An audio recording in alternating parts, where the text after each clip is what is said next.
میرے رسول پاک علیہ السلام کا دروازہ سب سے بڑا دروازہ ہے، حضور کا دروازہ سب سے بڑا دروازہ ہے، لیکن میرے دوستو یاد رکھنا، نبی پاک علیہ السلام نے بھی لوگوں کو جب رستہ دکھایا ہے تو رب کریم کا رستہ دکھایا ہے، اللہ کا رستہ دکھایا، اللہ کریم کا رستہ دکھایا، لوگوں کو رب کی طرف توجہ کرائی۔ میرے رسول کریم سید عالم صلی اللہ تعالی علیہ وسلم نے لوگوں کی اللہ کی جانب توجہ کرائی اور لوگوں سے یہ کہا کہ وہ اپنے رب کریم کی جانب اپنا ذہن رکھیں، اپنی توجہ اپنے اللہ کی جانب مبذول کریں۔ میری بات کو اچھے طریقے سے سمجھیے گا، علم اللہ تبارک و تعالی عطا کرتا ہے تو اسے اللہ کی عطا ہی سمجھنا چاہیے۔ کچھ لوگوں کے پاس علم ہوتا ہے پر علم نافع نہیں ہوتا، وہ ٹامک ٹونجا مارتے رہتے ہیں ساری زندگی۔ علم کو اللہ کی عطا سمجھیں، اپنی عقل پر اپنے شعور پر زیادہ بھروسہ نہ سمجھیں، نظر اللہ پہ رکھیں۔ حضرت مولا علی شیر خدا کرم اللہ تعالی وجہہ الکریم سے کسی نے پوچھا تھا بڑا عالم کون ہوتا ہے؟ ہمارے ہاں تو اب وہ والے عالم پائے جاتے ہیں نا، اللہ ماشاءاللہ، جو ممبر پہ بیٹھتے ہیں تو دعوے ہی دعوے، ممبر پہ بیٹھتے ہیں تو دعوے ہی دعوے، اس طرح کے عالم ہمارے ہاں پائے جاتے ہیں۔ وہ ہر بات میں دعویٰ کرتے ہیں، میں یہ کر دوں گا، میں وہ کر دوں گا۔ یہ مزاج علماء کا نہیں۔ حضرت علی المرتضیٰ سے کسی نے پوچھا بڑا عالم کون ہوتا ہے؟ فرمایا بڑا عالم وہ ہوتا ہے کہ جسے مسئلے کا پتہ نہ ہو تو وہ کہہ دے مجھے نہیں پتا، میں پتہ کر کے بتاؤں گا، غلط بات بیان نہ کرے۔ امام مالک سے کسی نے کوئی مسئلہ پوچھا تو آپ فرمانے لگے مجھے اس سوال کا جواب نہیں آتا، ہمارے بزرگ سمجھاتے کیا ہے؟ وہ کہنے لگا آپ اتنے بڑے امام ہیں تو اس سوال کا جواب نہیں آتا۔ آپ فرمانے لگے اگر مجھے ہر سوال کا جواب آتا پھر تو میں خدا ہوتا، مجھے ہر سوال کا جواب نہیں آتا، مجھے تو اتنا آتا ہے جتنا میرے رب نے مجھے عطا کر دیا ہے۔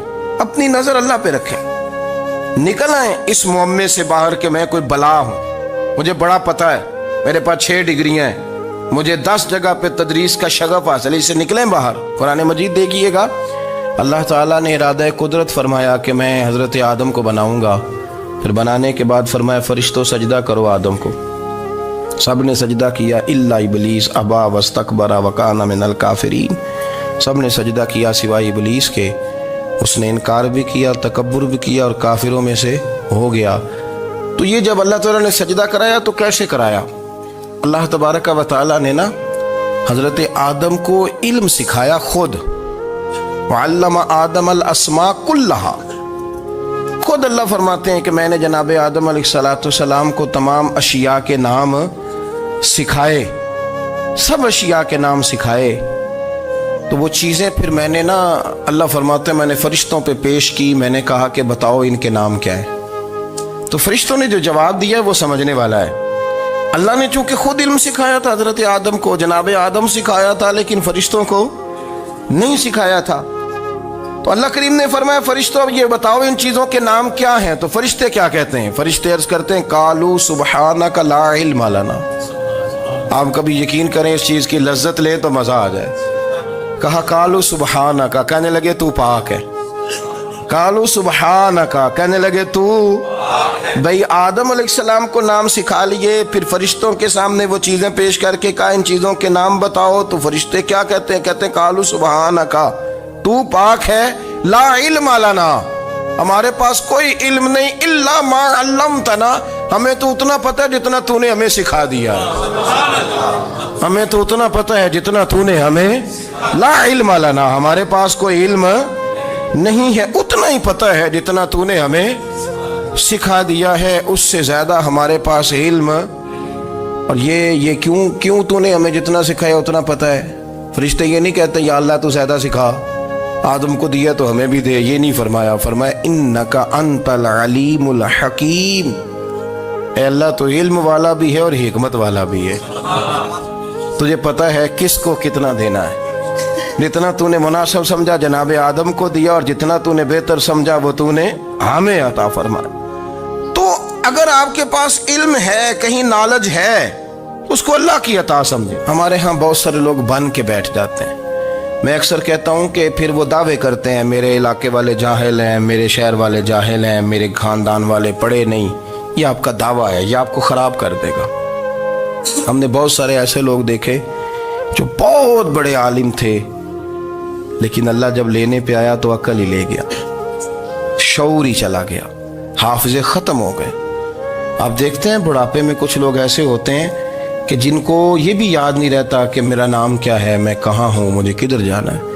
تو اس وقت سے اللہ کی پناہ مانگیں اور اپنی نظر اپنے رب کریم کی جانب رکھیں، اللہ کی جانب اپنی نظر کو مبذول رکھیں۔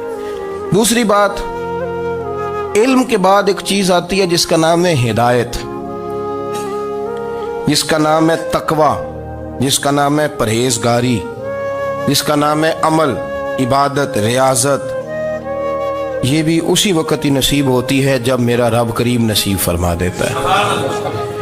ہم نے نا نیکی کا اپنا اپنا سٹیٹس بنا لیا ہے، اپنا اپنا معیار بنا لیا ہے۔ کچھ لوگ کہتے ہیں کہ جناب مسجد میں سیمٹ کا توڑا دینے سے بہتر ہے کسی غریب کو آٹے کا تھیلا دے دو۔ اب اس نے اپنا مزاج بنا لیا نا نیکی کا، اس نے اپنا سٹیٹس بنا لیا۔ میرا یہ سوال ہے کہ نبی پاک صلی اللہ تعالیٰ علیہ وسلم جب مدینہ شریف آئے تھے تو حضور نے سب سے پہلے غریبوں میں آٹا تقسیم کیا تھا کہ سب سے پہلے مسجد بنائی تھی؟ کیا عجیب لوگوں کا رنگ ہے، اپنی مرضی کی ہدایت، اپنی مرضی کا تقوی، اپنی مرضی کا معیار۔ مسجد کوئی بڑا چھوٹا خطیب بھی میری طرح کا ہو نا، تو وہ مسجد میں بیٹھ کے جب نبی پاک کی بات کرتا ہے تو کہتا ہے میرے رسول پاک غریبوں کا سہارا بن کے آئے۔ وہ غریبوں کی بات کرتا ہے، مسکینوں کی، لاچاروں کی، کمزوروں کی بات۔ تو مسجد ہی تو وہ ادارہ ہے جہاں سے غریبوں کی بات ہو رہی۔ تو اب لوگوں نے غریب کو اور مسجد کو لڑانا شروع کر دیا، اس کو لڑاؤ کہ مسجد میں پیسے دینے سے بہتر ہے آپ غریب کو آٹے کا تھیلا دے دیں۔ آپ یہ کیوں نہیں کہتے کہ مسجد میں بھی آپ توڑا دیں ایک سیمٹ کا اور ساتھ غریب کو بھی خدمت کریں؟ یہ کیوں نہیں تقویٰ؟ اپنی اپنی مرضی کا مزاج، اپنی اپنی۔ کچھ لوگ کہتے ہیں چھوڑو جی، ساری زندگی انسان نماز پڑھتا رہے اور پھر گالیاں بھی دیتا رہے، بندہ داڑھی بھی رکھ لے اور جھوٹ بولنا بھی نہ چھوڑے۔ تو یہ آپ نے اپنے پاس سے تقوی کا معیار بنایا۔ گالی دینے کا گناہ ہے اور داڑھی رکھنے کا ثواب ہے۔ تو اگر آپ داڑھی رکھے ہوئے ہیں اور آپ کوئی غلطی کر رہے ہیں تو اس سے آپ کی داڑھی کا ثواب ختم، اللہ کرے آپ کو سمجھ آئے میری بات۔ آپ کوئی غلطی کر رہے ہیں، داڑھی کا ثواب اس سے ختم، وہ اپنی جگہ پہ قائم ہے چیز۔ اپنی مرضی کا کیوں تقوی کا معیار بناتے ہیں؟ تقوی کا مزاج اپنی مرضی کا نہ بناؤ۔ اللہ کی بارگاہ سے دعا مانگو کہ یا اللہ ہمیں ہدایت کا نور عطا فرما، اللہ تو ہمیں رستہ دکھا، تو بتا کہ ہدایت کیا ہے۔ تو رب فرماتا ہے اللہ ولی الذین آمنوا، اللہ مومنوں کا مددگار ہے، یخرجہم من الظلمات الی النور، وہ انہیں اندھیروں سے نکالتا ہے اور نور کی طرف روشنی عطا فرماتا ہے۔ اندھیروں سے نور کی طرف اللہ لاتا ہے۔ اللہ ولی، اللہ مومنوں کا ولی ہے، وہ انہیں اندھیروں سے نور کی طرف نکالتا ہے۔ ہدایت ہمیشہ اللہ کی طرف سے سمجھے۔ جب وہ نماز کی توفیق دیتا ہے تو اپنے فضل سے دیتا ہے، جب وہ ذکر کی توفیق دیتا ہے تو اپنے فضل سے۔ ہم سمجھتے ہو جی فلانا نہیں پڑھ رہا بڑا بیوقوف ہے، فلانا نہیں پڑھ رہا، تو تم کیا اپنی عقل کے زور پہ پڑھ رہا ہے؟ میں جی اللہ کے فضل سے 2 سپارے پڑھتا ہوں، تو کس پہ احسان کرتے تو 2 سپارے پڑھ کے رویا کر کہ اگر مالک تو بڑا قریب نہیں۔ بڑے لوگ ہیں جن کو پورا قرآن حفظ ہے پر انہیں پڑھنے کی توفیق نہیں، تو انہیں فضل کیا اور مجھے توفیق دے دی ہے پڑھنے۔ رویا کر، پڑھ کے رویا کر، راتی ساری کر کر زاری، وہ نیند اکھاں تھی توندے تے فجرے اوہی گناہگار کہاون سب تو نیوے ہوندے۔ مہربانی کریں، ڈریں، نیکی کریں تو پھر ڈریں، پھر احساس پیدا کریں، پھر اپنے اندر وہ کمزوری لائیں کہ توبہ توبہ مجھے تو پتہ ہی نہیں، تو جانتا ہی نہیں۔ حضرت سیدنا امام اعظم ابو حنیفہ رحمۃ اللہ تعالیٰ علیہ کے ساتھ ایک شخص کہتا میں نے نماز پڑھی، تو عشاء کی نماز تھی۔ یہ جو لوگ بڑے ہوتے ہیں نا، جن کے پیار کرنے والے بڑے ہوتے ہیں، ان کے گرد خوف بھی بڑا ہی ہوتا ہے، انہیں بڑا ڈر لگتا ہے، بڑی بعض اوقات آزمائش ہوتی ہے ان کی۔ عشاء کی نماز کہتے پڑھی تو امام صاحب نے نا عشاء کی نماز میں تلاوت کی آیتیں فَمَن يَعْمَلْ مِثْقَالَ ذَرَّةٍ خَيْرًا يَرَهُ وَمَن يَعْمَلْ مِثْقَالَ ذَرَّةٍ شَرًّا يَرَهُ، فرمایا جو ذرہ برابر خیر کرے گا وہ بھی قیامت میں دیکھے گا، اور جو ذرہ برابر شر کرے گا وہ بھی قیامت میں اس شر کو دیکھے گا اس کے سامنے آئے گا.